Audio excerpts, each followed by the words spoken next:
Dear students, welcome again to history class. In previous video, we are learning about unification of Karnataka. ಪ್ರಿಯ ವಿದ್ಯಾರ್ಥಿಗಳೇ, ನಾವು ಹಿಂದಿನ ಒಂದು ಕ್ಲಾಸ್ನಲ್ಲಿ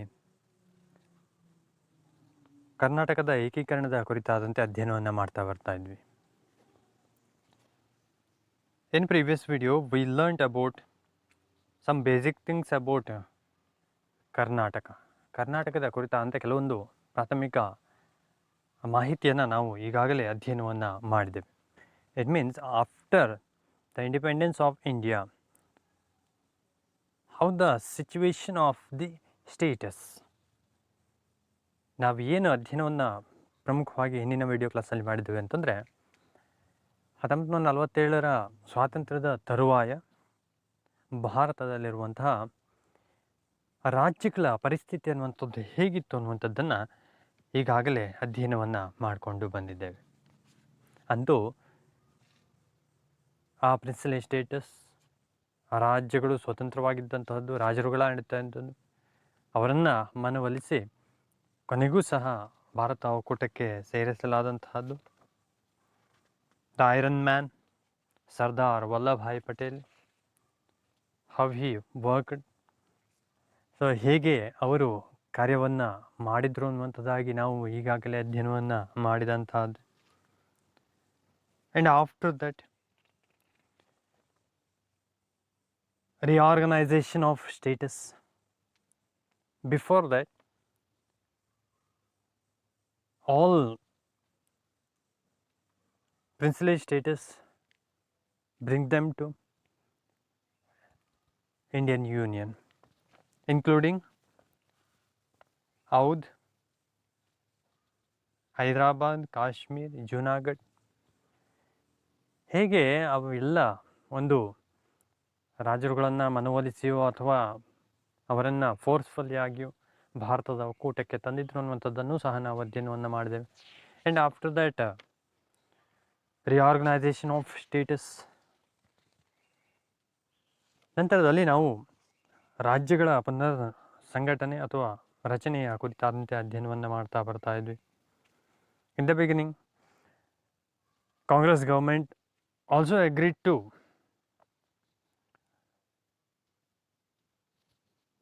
making of Andhra Pradesh. It was recognised. ಇಲ್ಲಿ ಆಂಧ್ರ ಪ್ರದೇಶ ಅನ್ನುವಂತಹ ಒಂದು ರಾಜ್ಯವನ್ನು ರಚನೆ ಮಾಡಲಿಕ್ಕೆ ಒಪ್ಪಿಗೆಯನ್ನು ಸೂಚಿಸಿತ್ತು ಕೇಂದ್ರ ಸರ್ಕಾರ ಅನ್ನುವಂಥದ್ದಾಗಿ ನಾವು ಈಗಾಗಲೇ ಅಧ್ಯಯನವನ್ನು ಮಾಡಿಕೊಂಡು ಬಂದಿದ್ದೇವೆ. And here Kannada speaking peoples, they also need unified Karnataka. ಈ ಒಂದು ಹಂತದಲ್ಲಿ ಕರ್ನಾಟಕದ ಜನ ಅಂದರೆ ಕನ್ನಡ ಮಾತಾಡುವಂತಹ ಜನರು ಸಹ ಒಗ್ಗೂಡಬೇಕು ಅನ್ನುವಂತಹ ಒಂದು ಆಕಾಂಕ್ಷೆಯನ್ನು ಇದ್ದಂತಹದ್ದನ್ನು ನಾವು ನೋಡ್ತೇವೆ. But the region of Karnataka, it was divide into many provinces and also in 2 presidencies, Madras and Bombay. ಆದರೆ ಕರ್ನಾಟಕದ ಪರಿಸ್ಥಿತಿ ಹೇಗಪ್ಪ ಅಂತಂದರೆ, ಕೆಲವೊಂದು ಸಣ್ಣ ಪುಟ್ಟ ರಾಜ್ಯಗಳಲ್ಲಿ ಹಂಚಿಕೆಯಾದಂತಹದ್ದು, ಇನ್ನು 2 ಪ್ರಮುಖವಾದಂತಹ ಬಾಂಬೆ ಮತ್ತು ಮದ್ರಾಸ್ ಪ್ರಾಂತ್ಯಗಳಲ್ಲಿ ಹಂಚಿಕೆಯಾಗಿ ಹೋದಂತಹದ್ದು. ಇಂತಹ ಒಂದು ಪರಿಸ್ಥಿತಿ ಅನ್ನುವಂಥದ್ದು ಕರ್ನಾಟಕದಲ್ಲಿ ಇದ್ದಂತಹದ್ದನ್ನು ನಾವು ಈಗಾಗಲೇ ಅಧ್ಯಯನವನ್ನು ಮಾಡಿದ್ದೇವೆ. Today we are learning about important factors responsible in bringing unity among Kannadigas. ಕನ್ನಡಿಗರಲ್ಲಿ ಐಕ್ಯತೆಗೆ ಕಾರಣವಾದಂತಹ ಅಂಶಗಳು ಯಾವುವು ಅನ್ನುವಂಥದ್ದನ್ನು ನಾವೀಗ ಅಧ್ಯಯನವನ್ನು ಮಾಡ್ತಾ ಹೋಗ್ತೇವೆ. ಸೊ ಹೇಗೆ ಕನ್ನಡಿಗರಲ್ಲಿ ಏಕತೆ ಅನ್ನುವಂಥದ್ದು ಬಂತು ಅನ್ನುವಂಥದ್ದನ್ನು ವರ್ಣಿಸ್ತಾ ಹೋಗ್ತಾನೆ. ಆ ಒಂದು ಇನ್ಸ್ಪಿರೇಷನ್ ಅನ್ನುವಂಥದ್ದು ಹೇಗೆ ಮೂಡಿತ್ತು ಅನ್ನುವಂಥದ್ದನ್ನು ಇತಿಹಾಸಕಾರ ನಮಗೆ ವರ್ಣನೆಯನ್ನು ಮಾಡ್ತಾ ಹೋಗ್ತಾನೆ. ಫಸ್ಟ್ ಫ್ಯಾಕ್ಟರ್, ಮೊದಲ ಒಂದು ಅಂಶ ಅಂತಂದರೆ, ದ ನ್ಯೂಸ್ ಪೇಪರ್ ಲೈಕ್ ಸಂಯುಕ್ತ ಕರ್ನಾಟಕ, ವಿಶಾಲ ಕರ್ನಾಟಕ, ಕರ್ನಾಟಕ ವೃತ್ತ, they also inspired by publishing the inspirational writings. ಇಲ್ಲಿ ಪ್ರಮುಖವಾದಂತಹ ವೃತ್ತಪತ್ರಿಕೆಗಳು ಕರ್ನಾಟಕದಲ್ಲಿದ್ದಂತಹದ್ದು. ಅದರಲ್ಲಿಯೂ ಸಂಯುಕ್ತ ಕರ್ನಾಟಕ, ವಿಶಾಲ ಕರ್ನಾಟಕ, ಕರ್ನಾಟಕ ವೃತ್ತ ಅನ್ನುವಂತಹ ಪ್ರಮುಖವಾದಂತಹ ಪತ್ರಿಕೆಗಳು ಇದ್ದಾವೆ. ಅವುಗಳು ಜನರನ್ನು ಇನ್ಸ್ಪಿರೇಷನ್ ಅಥವಾ ಇನ್ಸ್ಪೈರ್ ಮಾಡಿದಂಥದ್ದು. ಸೊ ಜನರಲ್ಲಿ ಒಂಥರಂತಹ ನಮ್ಮ ನಾಡು ಅನ್ನುವಂತಹ ಭಾವನೆಯನ್ನು ಹುಟ್ಟು ಹಾಕಲಿಕ್ಕೆ ಇವು ಸಹ ಕಾರಣವಾಗಿದೆ. ಸೊ ಇವು ಆ ಒಂದು ಮೋಟಿವೇಶ್ನಲ್ ಬರಹಗಳು ಏನಿರುತ್ತವೆ ಅಂತಹ ಒಂದು ಪ್ರಮುಖ ವ್ಯಕ್ತಿಗಳ ಬರಹವನ್ನು, ಕರ್ನಾಟಕದ ಕುರಿತಾದಂತೆ ಇದ್ದಂತಹ ಬರಹಗಳನ್ನು ಪ್ರಕಟಿಸುವ ಮುಖಾಂತರವಾಗಿ ಜನರಲ್ಲಿ ನಮ್ಮ ನಾಡು ಅನ್ನುವಂತಹ ಆ ಭಾವನೆಯನ್ನು ಇಲ್ಲಿ ಹುಟ್ಟು ಹಾಕಲಿಕ್ಕೆ ಪ್ರಮುಖವಾಗಿ ಕಾರಣವಾಗಿತ್ತು. And second one is Aluru Venkatarao's Karnataka Gatha Vaibhava book and other books also inspired the Karnataka peoples. Kannada ನಾಡಿನ ಜನರನ್ನು ಆಲೂರು ವೆಂಕಟರಾಯರ ಕರ್ನಾಟಕ ಗತ ವೈಭವ ಅನ್ನುವಂತಹ ಒಂದು ಪುಸ್ತಕ ಅನ್ನುವಂಥದ್ದು ಮತ್ತು ಇತರ ಇಂತಹ ಒಂದು ಪುಸ್ತಕಗಳು ಅನ್ನುವಂತಹದ್ದು ಸಹ ಜನರನ್ನು ನಮ್ಮ ನಾಡಿನ ಕುರಿತಂತೆ ಹೆಮ್ಮೆ ಪಡುವಂತೆ ಮಾಡಿತು. ಸೊ ಎಲ್ಲ ಆ ಒಂದು ಹಳೆಯ ಆ ವೈಭವವನ್ನೆಲ್ಲ ಇಲ್ಲಿ ವರ್ಣಿಸಲಾಯಿತು. ಇದನ್ನು ಓದಿದಂಥವರು who read that book, they inspired about Karnataka Kannadigas. ಯಾರು ಓದಿರ್ತಾರೋ ಅಥವಾ ಓದ್ತಾರೋ ಅಂತಹವರಿಗೆ ಒಂಥರ ಆ ಇನ್ಸ್ಪಿರೇಷನ್ ಬಂದಿತ್ತು. ಸೊ ತಾವೂ ಸಹ ಕನ್ನಡ ನಾಡನ್ನು ಕಟ್ಟಬೇಕು, ತಾವೂ ಸಹ ಕನ್ನಡಿಗರು ಅನ್ನುವಂಥ ಒಂದು ಭಾವನೆಯನ್ನು ಇದು ಹುಟ್ಟು ಹಾಕಿತ್ತು. And third factor, institutes like Karnataka Vidyavardhaka Sangha, Kannada Sahitya Parishat etcetera, they motivated the peoples. ಜನರನ್ನು ಇನ್ನೂ ಸಹ ಪ್ರಚೋದಿಸಿದಂತಹ ಪ್ರಮುಖವಾದಂತಹ ವಿದ್ಯಾಸಂಸ್ಥೆಗಳು ಅಥವಾ ಸಂಘ ಸಂಸ್ಥೆಗಳು ಅಂತಂದರೆ ಕರ್ನಾಟಕ ವಿದ್ಯಾವರ್ಧಕ ಸಂಘ ಅನ್ನುವಂಥ ಒಂದು ಪ್ರಮುಖವಾದಂಥದ್ದು, ಕನ್ನಡ ಸಾಹಿತ್ಯ ಪರಿಷತ್ ಅನ್ನುವಂಥದ್ದು. ಸೊ ಇವೆಲ್ಲ ಏನಿದ್ದಾವೆ ಜನರನ್ನು ಒಂದಾಗಿಸುವಂಥ ಒಂದು ಪ್ರಯತ್ನವನ್ನು ಮಾಡಿತು. ಜನರನ್ನೆಲ್ಲ ಮೋಟಿವೇಶನ್ ಮಾಡಿದಂಥ ಒಂದು ಸಂಘಗಳು. ಆ್ಯಂಡ್ ನೆಕ್ಸ್ಟ್ ಫೋರ್ತ್ ಒನ್, ನಾಲ್ಕನೆಯ ಪ್ರಮುಖವಾದಂಥ ಅಂಶ ಅಂತಂದರೆ famous poets wrote poems like Huilgol Narayanarao wrote ಉದಯವಾಗಲಿ ನಮ್ಮ ಚಲುವ ಕನ್ನಡ ನಾಡು, ಶಾಂತಕವಿ ರೋಟ್ ರಕ್ಷಿಸು ಕರ್ನಾಟಕ ದೇವಿ, another one Kuvempu famous poet wrote ಜಯ ಭಾರತ ಜನನಿಯ ತನುಜಾತೆ, ಆ್ಯಂಡ್ BM ಶ್ರೀ ಏರಿಸು ಹಾರಿಸು ಕನ್ನಡದ ಬಾವುಟ, ಮಂಗೇಶ್ ಪೈ ತಾಯಬಾರೆ ಮೊಗವ ತೋರೆ ಕನ್ನಡಿಗರ ಮಾತೆ. These like poems also inspired the in Karnataka peoples. ಈ ಒಂದು ಏನೆಲ್ಲ ಕವಿಗಳು ಬರೆದಂತಹ ಕಾವ್ಯ ಅನ್ನುವಂತಹದ್ದೇನಿದೆ ಅವುಗಳು ಸಹ ಕನ್ನಡಿಗರನ್ನು ಕನ್ನಡ ಅನ್ನುವಂತಹ ಒಂದು ಭಾಷೆಯ ಕುರಿತಂತೆ ಅಭಿಮಾನವನ್ನು ಮೂಡಿಸಲಿಕ್ಕೆ ಪ್ರಮುಖವಾದಂಥ ಪಾತ್ರವನ್ನು ವಹಿಸಿತು, ಪ್ರಮುಖವಾಗಿ ಕಾರಣವಾದಂಥದ್ದು.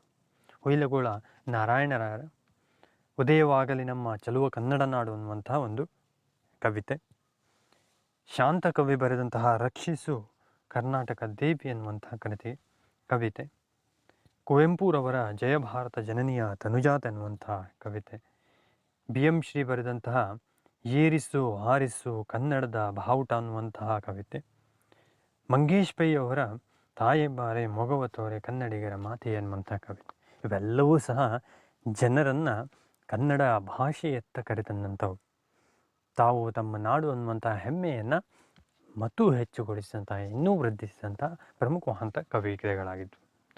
ಆ್ಯಂಡ್ ಫಿಫ್ತ್ ಒನ್, ಐದನೆಯ ಪ್ರಮುಖವಾದಂಥ ಅಂಶ, KPCC ಕರ್ನಾಟಕ ಸಭಾ took up the cause of unification. ಇಲ್ಲಿ ಪ್ರಮುಖವಾದಂತಹದ್ದು ಕರ್ನಾಟಕ ಪ್ರದೇಶ ಕಾಂಗ್ರೆಸ್ ಕಮಿಟಿ KPCC, ಕರ್ನಾಟಕ ಸಭಾ. These like organizations that they took up the cause of a case of unification. ಇವೆಲ್ಲ ಏನಿದ್ದಾವೆ ಈ ಒಂದು ಕರ್ನಾಟಕವನ್ನು ಕಟ್ಟುವಂತಹ ಅಥವಾ ಏಕೀಕರಣಗೊಳಿಸುವಂತಹ ಅಂಶವನ್ನು ಅಥವಾ ಆ ಒಂದು ವಿಷಯವನ್ನು ತಾವು ಕೈಗೆತ್ತಿಕೊಂಡಿದ್ದು. ಕರ್ನಾಟಕ ಸಭಾ ಲೇಟರ್ ಬಿಕಮ್ ಕರ್ನಾಟಕ ಏಕೀಕರಣ Samiti also. So it is turned in to Karnataka ಏಕೀಕರಣ ಸಮಿತಿ. ಕರ್ನಾಟಕ ಸಭಾ ಇದ್ದಂತಹ ಒಂದು ಸಂಘಟನೆ ಏನಿದೆ ಇದು ನಂತರದಲ್ಲಿ ಕರ್ನಾಟಕ ಏಕೀಕರಣ ಸಮಿತಿಯಾಗಿ ಬದಲಾಗಿತ್ತು. And the first president of Karnataka ಏಕೀಕರಣ ಸಮಿತಿ ವಾಸ್ ಸಿದ್ದಪ್ಪ ಕಂಬಳಿ. ಈ ಕರ್ನಾಟಕ ಏಕೀಕರಣ ಸಮಿತಿಯ ಮೊದಲ ಅಧ್ಯಕ್ಷರಾಗಿ ಆಯ್ಕೆಯಾದಂಥವ್ರು ಅಥವಾ ನೇಮಕವಾದಂಥವ್ರು ಅಂತಂದರೆ ಸಿದ್ದಪ್ಪ ಕಂಬಳಿ ಎನ್ನುವಂತಹ ಕನ್ನಡದ ವ್ಯಕ್ತಿ. ಸೊ ಇವೆಲ್ಲ ಏನಿದ್ದಾವೆ they founded for unification of Karnataka. ಅವೆಲ್ಲ ಏನಿದ್ದಾವೆ ಏಕೀಕರಣಕ್ಕೋಸ್ಕರವಾಗಿ ಸ್ಥಾಪನೆ ಆಗಿದ್ದಂಥದ್ದಾಗಿತ್ತು. ಸೊ ಏನೇ ಆಗಿರಲಿ ಅಂತಹ ಒಂದು ಆ ಹೋರಾಟಕ್ಕೋಸ್ಕರವಾಗಿ ಇಳಿದಂತಹ ಒಂದು ಸಂಘಟನೆಗಳು. And sixth one, Gandhiji also accepted the formation of linguistic status during the Belgaum Congress session in 1924. Already you know, one and only session presided by Gandhiji. It was Belgaum session of 1924.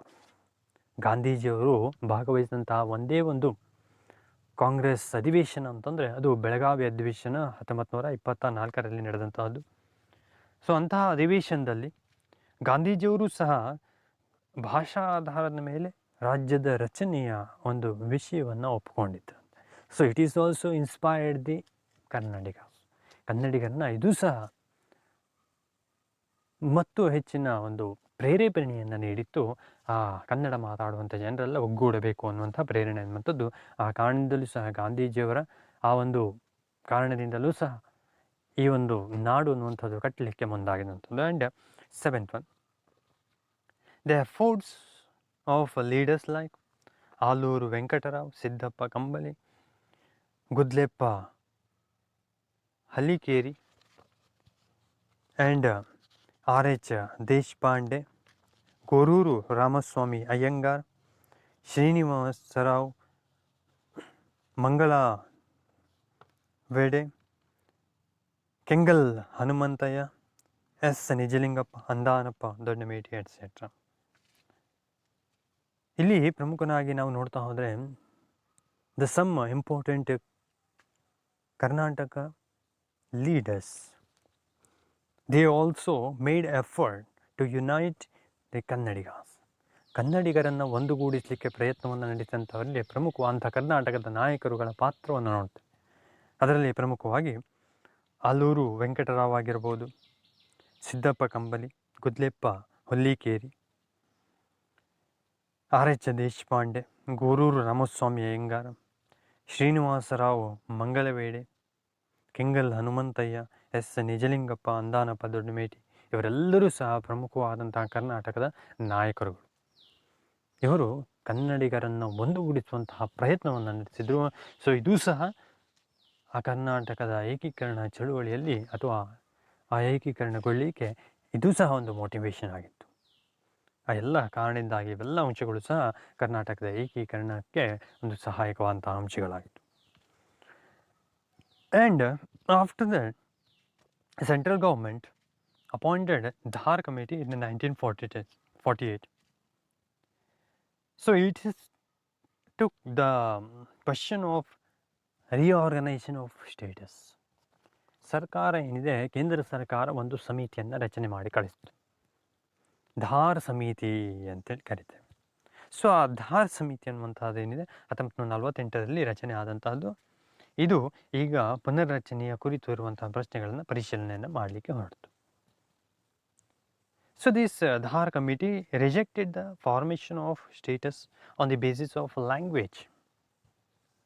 ಆದರೆ ನಾವು ನೋಡ್ತಾ ಹೋದರೆ it rejected foundation of the states or reorganisation of the states on the basis of language.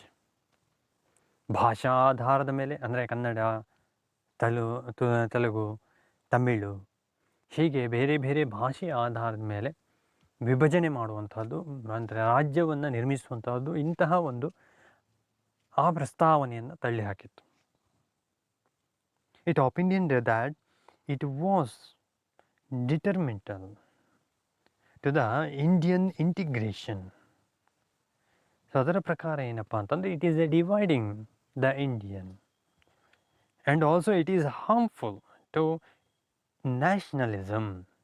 So ಇದು ಏನಿದೆ ಭಾರತೀಯ ಏಕತೆಗೆ ಅದು ಧಕ್ಕೆಯನ್ನು ಉಂಟು ಮಾಡ್ತದೆ ಅನ್ನುವಂಥದ್ದು ಅಥವಾ ಐಕ್ಯತೆಯನ್ನು ಇದು ಒಡಿತದೆ ಅನ್ನುವಂಥದ್ದು ಧಾರ್ ಕಮಿಟಿಯ ಒಂದು ಅಭಿಪ್ರಾಯವಾಗಿತ್ತು. ಭಾಷಾಧಾರದ ಮೇಲೆ ಆ ರಾಜ್ಯವನ್ನು ರಚನೆಯನ್ನು ಮಾಡಿದರೆ. So it is rejected. ಆ ಕಾರಣದಾಗಿ ಅದು ಭಾಷಾ ಆಧಾರದ ಮೇಲಿನ ರಾಜ್ಯದ ರಚನೆಯನ್ನು ತಿರಸ್ಕರಿಸಿತ್ತು ಈ ಧಾರ್ ಸಮಿತಿ ಅನ್ನುವಂಥದ್ದು. And by this committees opinion people of Karnataka disappointed and they started protest and continued. ಇಲ್ಲಿ ಈ ಧಾರ್ ಸಮಿತಿಯ ಒಂದು ಅಭಿಪ್ರಾಯ ಏನಿದೆ ಅದನ್ನು ಕೇಳಿದಂತಹ ಕನ್ನಡಿಗರಲ್ಲಿ ಈಗ ಒಂದು ನಿರಾಶಾವಾದ ಆಯಿತು. ಸೊ ಏನೇ ಆಗಿರಲಿ ನಿರಾಶರಾದರು. ಮತ್ತಷ್ಟೇ ಎಲ್ಲ ಹೋರಾಟವನ್ನು ಪ್ರಾರಂಭಿಸಿದ್ರು, ಹೋರಾಟವನ್ನು ಕಂಟಿನ್ಯೂ ಮಾಡ್ತಾ ಹೋದರು. ಏನೇ ಆಗಿರಲಿ they want Karnataka, they wanted to unite the whole Kannadigas under a state. ಒಂದು ರಾಜ್ಯದ ಅಡಿಯಲ್ಲಿ ಕನ್ನಡ ಮಾತಾಡುವಂಥ ಜನರನ್ನು ತಂದು ಒಗ್ಗೂಡಿಸುವಂಥದ್ದು ಅವರ ಒಂದು ಪ್ರಮುಖವಾದಂಥ ಗೋಲ್ ಆಯಿತು. ಸೊ ಅದಕ್ಕೋಸ್ಕರ ಹೋರಾಟವನ್ನು ಪ್ರಾರಂಭವನ್ನು ಮಾಡಿದ್ರು. And after that JVP committee formed in 1949. 1949 ವೇಳೆಗೆ ನೆಕ್ಸ್ಟ್ ಇಯರ್ ಧಾರ್ ಕಮಿಟಿ ಸ್ಥಾಪನೆಯಾದ ನಂತರದ ಮರು ವರ್ಷವೇ 1949 JVP ಕಮಿಟಿ ರಚನೆ ಆಯಿತು. ಇನ್ here the major members Jawaharlal Nehru, Vallabhbhai Patel, Pattabhi Sitaramayya. So for that it is called as JVP. ಇಲ್ಲಿ 3 ಜನ ಪ್ರಮುಖವಾದಂಥ ಮೆಂಬರ್ಸ್ಗಳಿದ್ದರು. ಜವಾಹರ್ಲಾಲ್ ನೆಹರು, ವಲ್ಲಭಭಾಯ್ ಪಟೇಲ್ ಮತ್ತು ಪಟ್ಟಾಭಿ ಸೀತಾರಾಮಯ್ಯ ಅನ್ನುವಂಥ 3. ಆ ಕಾರಣದಲ್ಲಿ ಇದನ್ನು JVP ಸಮಿತಿ ಅಂತೇಳಿ ಕರೆಯಲಾಗಿತ್ತು. 1949 ರಚನೆಯಾಗಿತ್ತು. So it agree to formation of Andhra but rejected the Karnataka issue. ನೋಡಿ, ಇದರ ಒಂದು ಒಪಿನಿಯನನ್ನು ನಾವು ನೋಡ್ತಾ ಹೋದರೆ ಆಂಧ್ರ ಪ್ರದೇಶದ ರಚನೆಗೆ ಇದು ಸಂಪೂರ್ಣ ಒಪ್ಪಿಗೆಯನ್ನು ನೀಡಿತು. ಆದರೆ ಕರ್ನಾಟಕದ ರಚನೆಯನ್ನು ಇದು ತಿರಸ್ಕಾರ ಮಾಡಿತು. ಆ ಒಂದು ಸಮಿತಿ ಅನ್ನುವಂಥದ್ದು JVP ಸಮಿತಿ ಅನ್ನುವಂಥದ್ದಾಗಿ ನಾವು ಅಧ್ಯಯನವನ್ನು ಮಾಡ್ತಾ ಹೋಗ್ತೇವೆ. So for that Kannadigas again they hearted. Andanappa Doddameti, the senior Congress leader, resign to the Bombay assembly and started fast demanding of a unification of Karnataka. Immediately in Kannada region, protest started against government. ಸರ್ಕಾರದ ವಿರುದ್ಧವಾಗಿ ಈಗ ಹೋರಾಟ ಅನ್ನುವಂಥದ್ದು ಕನ್ನಡ ಭಾಗದಲ್ಲಿ, ಕನ್ನಡಿಗರ ಭಾಗದಲ್ಲಿ ಪ್ರಾರಂಭವಾಗಿತ್ತು. ಯಾವಾಗ ಕರ್ನಾಟಕ ಅನ್ನುವಂತಹ ರಾಜ್ಯದ ರಚನೆಗೆ ತಿರಸ್ಕಾರವನ್ನು JVP ಕಮಿಟಿ ಮಾಡ್ತು ಆವಾಗ ಅಂದಾನಪ್ಪ ದೊಡ್ಡಮೇಟಿ ಅನ್ನುವಂತಹ ಪ್ರಮುಖವಾದಂತಹ ಕಾಂಗ್ರೆಸ್ ಲೀಡರ್, ಬಾಂಬೆ ಒಂದು ಸಂಸತ್ತಿನಲ್ಲಿ ಪ್ರತಿನಿಧಿಯಾಗಿದ್ದಂಥವರು, ಅವರು ಪ್ರತಿನಿಧಿತ್ವಕ್ಕೆ ರಾಜೀನಾಮೆಯನ್ನು ನೀಡಿ ಹೊರಬಂದಿದ್ದರು. ಮತ್ತು ಅಷ್ಟೇ ಅಲ್ಲ, ಬಂದಂಥವರು ಅವರು ಉಪವಾಸ ಸತ್ಯಾಗ್ರಹವನ್ನು ಪ್ರಾರಂಭವನ್ನು ಮಾಡಿದರು. ಅವರ ಡಿಮಾಂಡ್ ಇಷ್ಟೇ, ಕರ್ನಾಟಕದ ಏಕೀಕರಣವಾಗಿತ್ತು ಅನ್ನುವಂಥದ್ದಾಗಿ ಇತಿಹಾಸಕಾರ ವರ್ಣನೆಯನ್ನು ಮಾಡ್ತಾ ಹೋಗ್ತಾನೆ. ಅಂತೂ ಕನ್ನಡಿಗರು ತಮ್ಮ ಪಟ್ಟನ್ನು ಬಿಡಲಿಲ್ಲ ಅನ್ನುವಂಥದ್ದಾಗಿ ವರ್ಣನೆಯನ್ನು ಮಾಡ್ತಾ ಹೋದ. Finally central government formed another committee, States reorganisation committee was formed in 1953. 1953ರಲ್ಲಿ ಕೇಂದ್ರ ಸರ್ಕಾರ ಮತ್ತೊಂದು ಸಮಿತಿಯ ರಚನೆಯನ್ನು ಮಾಡಿತು. ಅದೇ ರಾಜ್ಯಗಳ ಪುನರ್ವಿಂಗಡಣಾ ಅಥವಾ ಪುನರ್ರಚನಾ ಸಮಿತಿ ಅನ್ನುವಂಥದ್ದು. Status reorganisation committee formed in 1953. ಕೇಂದ್ರ ಸರ್ಕಾರದಿಂದ ಈಗ ಮತ್ತೊಂದು ಸಮಿತಿಯ ರಚನೆಯಾಗಿತ್ತು 1953ರಲ್ಲಿ, ರಾಜ್ಯಗಳ ಪುನರ್ವಿಂಗಡಣಾ ಅಥವಾ ರಾಜ್ಯಗಳ ಪುನರ್ರಚನಾ ಸಮಿತಿ ಅನ್ನುವಂಥದ್ದು. And it was submitted the report in 1955. So ಈ ಒಂದು ಸಮಿತಿ ಬಂದಂಥದ್ದು ತನ್ನ ರಿಪೋರ್ಟನ್ನು 1955ರಲ್ಲಿ ಅದು hand over the report to central government. ತನ್ನ ವರದಿ ಏನಿದೆ ಅದನ್ನು ಕೇಂದ್ರ ಸರ್ಕಾರಕ್ಕೆ ಸಲ್ಲಿಸಿತ್ತು ಅಥವಾ ಹಸ್ತಾಂತರಿಸಿತ್ತು.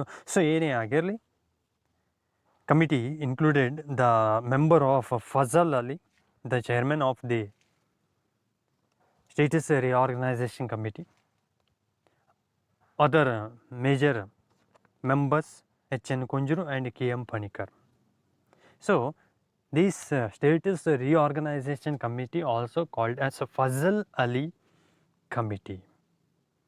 1953 ಆ ಒಂದು ರಾಜ್ಯಗಳ ಪುನರ್ರಚನಾ ಅಥವಾ ರಾಜ್ಯಗಳ ಪುನರ್ವಿಂಗಡಣಾ ಸಮಿತಿ ಏನಿದೆ ಅದನ್ನು ಫಜಲ್ ಅಲಿ ಆಯೋಗ ಅಂತೇಳಿಯೂ ಸಹ ಕರಿತೇವೆ. ಯಾಕೆಂತಂದರೆ ಫಜಲ್ ಅಲಿ ಅನ್ನುವಂಥವರು ಈ ಒಂದು ಸಮಿತಿಯ ಮುಖ್ಯಸ್ಥರಾಗಿದ್ದರು. ಅಲ್ಲಿನ ಪ್ರಮುಖವಾದಂಥ ಇತರ ಸದಸ್ಯರು ಅಂತಂದರೆ H.N. ಕುಂಜರು ಮತ್ತು K.M. ಪಣಿಕರ್ ಆಗಿತ್ತು.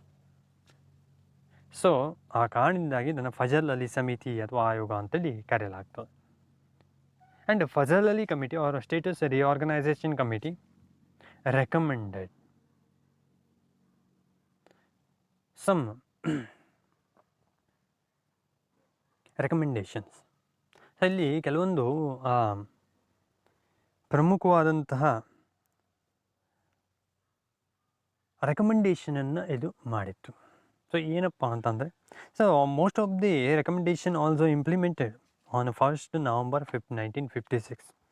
ಈ ಫಜಲ್ ಅಲಿ ಆಯೋಗದ ಏನು ಒಂದಿಷ್ಟು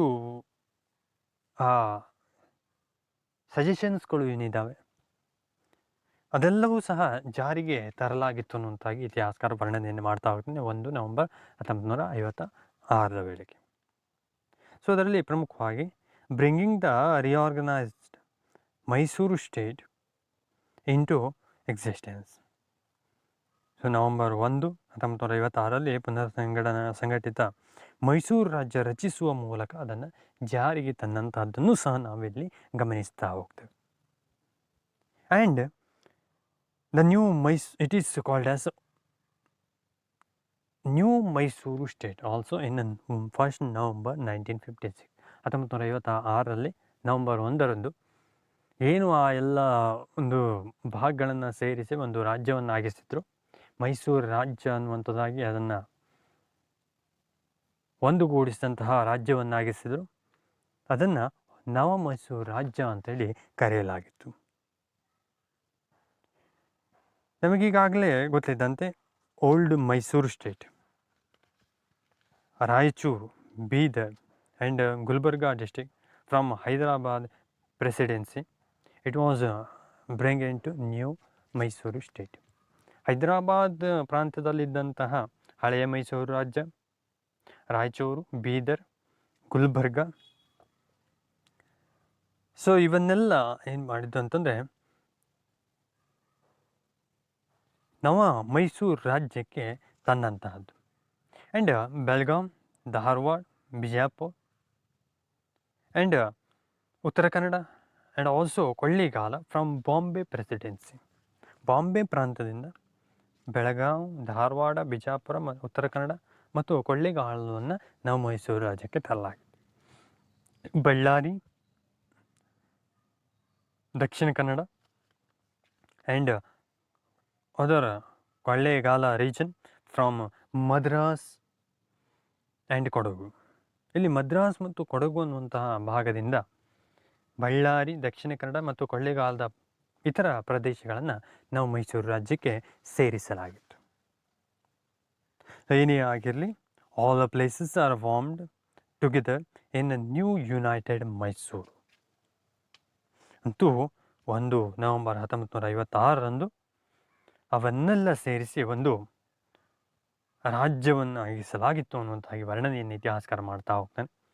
and it is consisted 19 districts, 19 ಜಿಲ್ಲೆಗಳನ್ನು ಒಳಗೊಂಡಂಥ ಒಂದು ನವ ಮೈಸೂರು ರಾಜ್ಯ.